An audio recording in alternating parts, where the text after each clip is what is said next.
Hey, Bears fans, let me tell you something right from the jump, because every week with this team feels like a brand new chapter in a story none of us want to miss. The energy around the Chicago Bears right now is completely different from what we have been used to in recent years.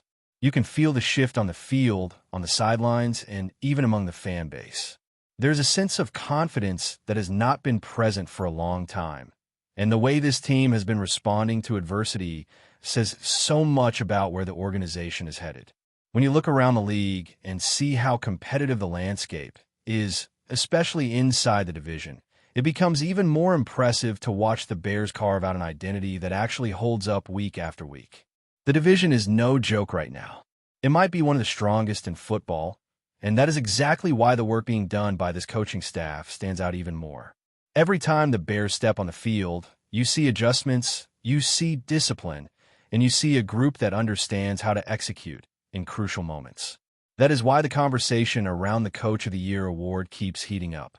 When a team that many people doubted starts stacking wins and actually fights for the top of the division, that is not an accident.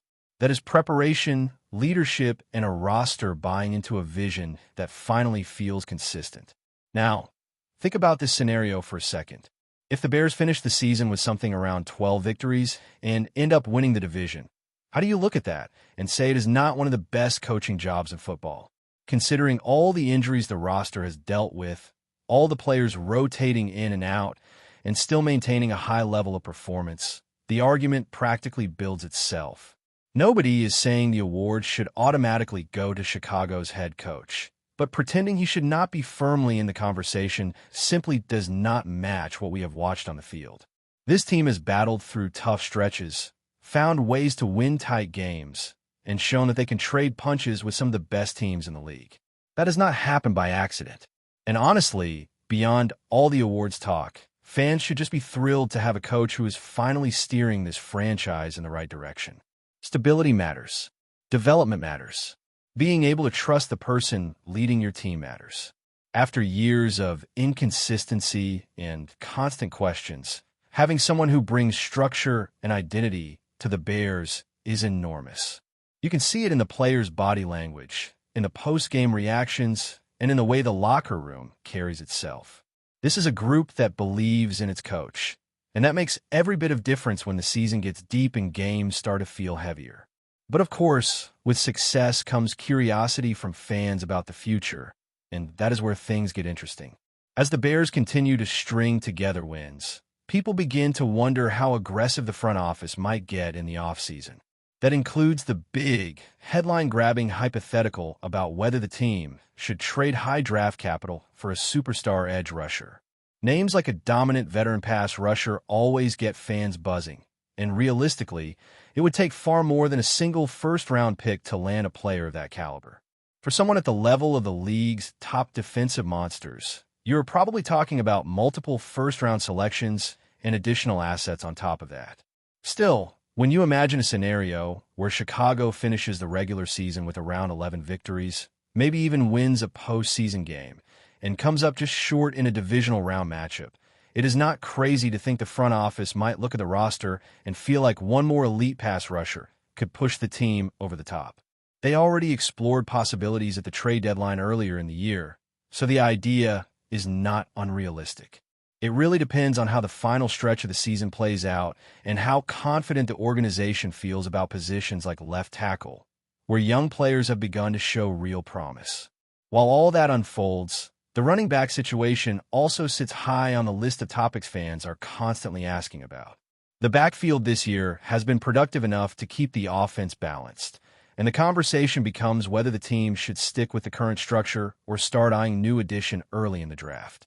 The veteran running back has shown solid flashes in multiple games, and there is absolutely a world where the Bears choose to let him play out the final year of his deal rather than extend anything long-term.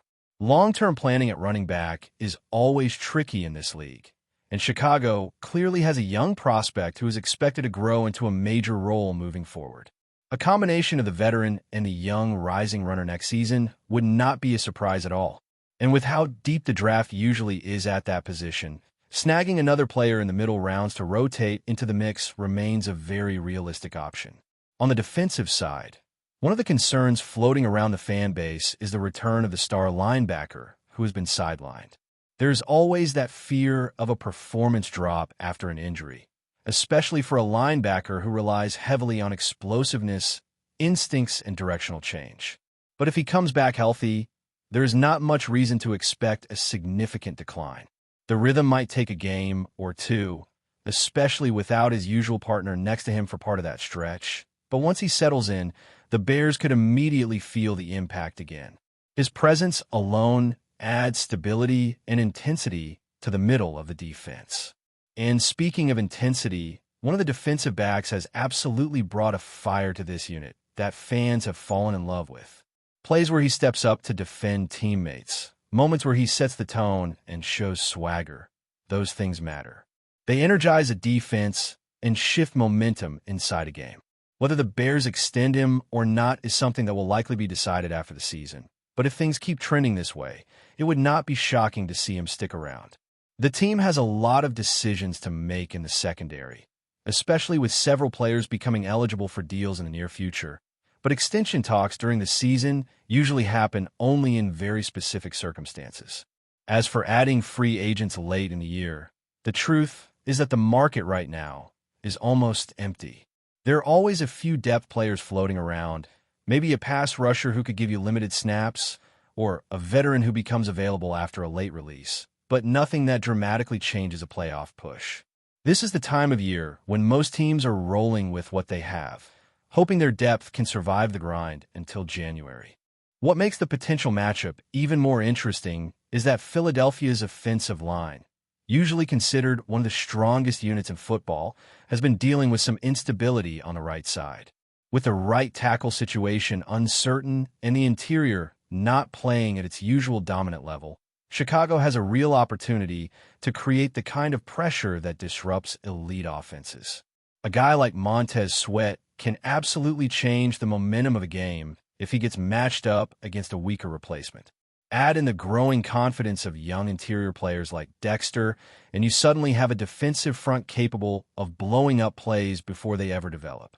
That is something Chicago has not consistently had for years, and now it feels like an actual strength. The anticipation around that game also feeds into another big discussion among fans. Who would you rather face in the playoffs if the Bears get there? When you stack up the possibilities, the matchup with Tampa stands out as the more favorable path compared to dealing with Green Bay again. The Buccaneers have been battling injuries all over the roster. Their quarterback has been taking hits, and the team just feels like it is limping through the season instead of building momentum. That does not mean they are harmless, but the Bears would walk into that game with a clear advantage in physicality and consistency. Green Bay, on the other hand, is always unpredictable, and rivalry games tend to bring chaos. Choosing Tampa is less about fear and more about strategy, because as of right now, the Bears match up better on paper and on film. Another huge storyline that keeps popping up revolves around the fan base's growing curiosity about the long-term build of this roster. If Chicago keeps winning and the organization believes it is only one big piece away from taking a significant leap, could they make a blockbuster move for an elite edge rusher in the offseason? That is where the debate heats up. Trading just one first-round pick will not get it done for a top-tier defensive star. You are talking about multiple high picks and maybe even more. But if the Bears finish with around 11 victories, win a postseason game, and prove they are right on the edge of something special, it becomes harder for the front office to ignore that possibility. The idea of pairing Montez Sweat with another dominant pass rusher is the kind of move that completely reshapes a defense. Of course, every decision like that depends heavily on how the offensive line develops, especially at left tackle. If the young player who just stepped into the job continues to prove himself over the final stretch of the season, that becomes one less position to worry about. It gives the front office the freedom to focus resources elsewhere instead of having to chase another blocker in free agency or the draft. Stability at left tackle is one of the hardest things to find in football, so if the Bears feel confident in that role, it changes their entire offseason approach. Meanwhile, the running back situation is another topic that keeps fueling debate. Fans want to know whether the veteran should return next year or whether the Bears should draft a younger back on day too, as part of a future rotation. The truth is, the veteran has been steady for most of the year. He might not be producing highlight reel plays every game, but he brings reliability, quickness, and solid production. There is no pressure to extend him long-term, but letting him play out the final year of his contract makes plenty of sense. Pairing him with a young rising player creates a strong duo, and from there Chicago can draft another back in the middle rounds to keep the group fresh and explosive. Running back rooms thrive when they're deep, flexible, and built for rotation, and the Bears seem to be trending in that direction. On defense, one of the biggest pieces of the puzzle is getting the injured linebacker back on the field without losing any of the intensity he had earlier in the year. Before going down, he was flying all over the field, diagnosing plays instantly and cleaning up mistakes at the second level. If he returns close to that form, it is a huge lift for the entire defensive identity. The challenge is that he might have to play a couple of games without his usual partner next to him, since his teammate remains on injured reserve for at least a few more matchups. The chemistry between those two is important, but the linebacker is talented enough to hold his own until the defense is fully healthy again. Another personality who has been impossible to ignore is the fiery defensive back who has quickly become a tone setter. Plays where he steps up, defends teammates, and brings swagger to tense moments do more than just get fans excited. They shift momentum on the field. They build confidence in younger players. They send a message to opponents that the Bears are no longer a passive team that lets things slide. Whether he earns a contract extension is a question for after the season, because the front office has several defensive backs to evaluate. But nobody can deny the spark he has brought to this unit. As for late-season free agents, the truth is that once you get to this point in the calendar, the market is almost completely bare. Teams are working with replacement-level options, veterans who might still have a little juice left in the tank, or players who get released in unusual late-season moves. Those names rarely shift the direction of a playoff run. At best, they fill a depth position for insurance. The Bears are not in desperate need of a wide receiver or a major position overhaul right now. So unless a surprise release happens, it is safe to assume the roster is set for the final push. Before we continue, don't forget to subscribe to our channel and give this video a like. Your support helps us keep bringing you the latest updates on our Chicago Bears. And don't be shy. Drop your thoughts on the news in the comments below.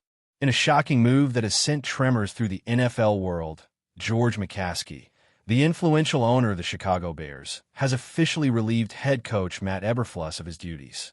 Sources close to the organization suggest that McCaskey's decision wasn't made lightly, but the franchise's recent struggles left little room for patience.